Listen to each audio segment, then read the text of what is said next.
It is notable and rare that today is also the Martin Luther King Jr. holiday. And as we just spoke of white supremacy and the tones of it that have permeated the MAGA movement and things of that nature, anything you would expand on not only the rarity but the poignancy of MLK Day also following? Well, the Republican Party has done a masterful job of lying about who Martin Luther King Jr. was. And they forget conveniently that it was Ronald Reagan that signed the holiday into law. You still have two states, Alabama and Mississippi, that recognize Robert E. Lee Day today along with Martin Luther King Jr. Day, which is a harkening back to the states' rights, white supremacy, the kinds of people that marched in Charlottesville, the kinds of folks that of course fought against the Union. And yet, just like Trump has turned January 6th into a day of love in a lot of people's minds, we have convinced a lot of Southerners and a lot of people who hold on to Confederate states' rights and the racist flag that embodied, that those people were patriots, when that was the exact opposite of patriotism. And those who were on the side of the Union were in fact patriots. And Dr. King, who of course was murdered in Memphis on April 4th of 1968, was 39 years old when he passed. He was, and one thing that we do know from what Donald Trump has said, that he intends to release the MLK and JFK and RFK assassination stories via the CIA. That's going to be really interesting. I think Americans will be very much interested in that. But the myth that Dr. King would somehow likely be a Republican today, or be someone who's always talking about content of character versus color of skin. This is someone who was very much against the military-industrial complex, someone very much against economic apartheid and oppression of people of all kinds. And that is not what Donald Trump represents. His entire life story has really been the exact opposite of the kind of life that Dr. King led. I did want to note the inauguration ceremony is supposed to get underway right around noon is what we're anticipating. Perhaps it will start a bit earlier.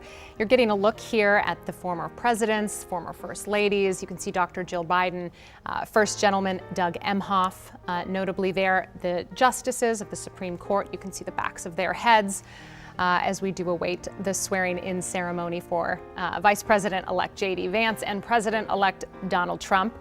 Wanted to give you a little perspective here as we take a bird's eye view of the Capitol Rotunda. This can hold roughly 700 people. Right now, the only people in this room is members of Congress, their spouses, and of course, as we mentioned, VIPs, which we've seen the likes of tech moguls. You know, there are dignities from around the world. We know the Italian Prime Minister is here as well today. And of course, thousands of people who had tickets for this are quite disappointed that they're not viewing this from the National Mall. The Jumbotrons have been removed as well, so there is no ability to view in that regard. We see former First Lady Melania Trump coming in now, soon to be current First Lady, as she enters into the Capitol Rotunda. Of course, her fashion, always something that people make quite a big deal about. The fashion of Inauguration Day. Again, we see her as she solemnly walks in wearing a hat into the Capitol Rotunda, dressed in what appears to be almost head-to-toe black. Yes, go ahead. Now, we have to remember that Trump promised to release those same files during his first administration on the Kennedy and both Kennedys and the King assassination, and he didn't do so. So Trump promises a lot that he doesn't deliver on.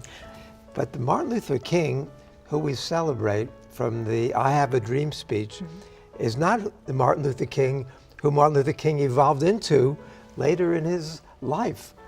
You mentioned that he was so anti-war, post the military-industrial complex. He also fought against nuclear war throughout his life. He and his wife were both out front on that. And his speech at Riverside Church, where he condemns American imperialism around the world and says that the United States is the greatest purveyor of violence in the world today, is not the Martin Luther King who's taught, certainly not the Martin Luther King who Donald Trump would talk about. But there's another side to Donald Trump that I'm hoping will come out. And Donald Trump has criticized Joe Biden for bringing us so close to nuclear war. Donald Trump, who was so anti-China during his first administration, invited Xi Jinping to the inauguration. The Chinese vice president has come instead. Trump reversed himself on TikTok. He said that he wants his first trip overseas to be to China. So who knows which Donald Trump we're going to get, because he's on all sides of all issues. That's fantastic perspective, both of you. I appreciate the conversation.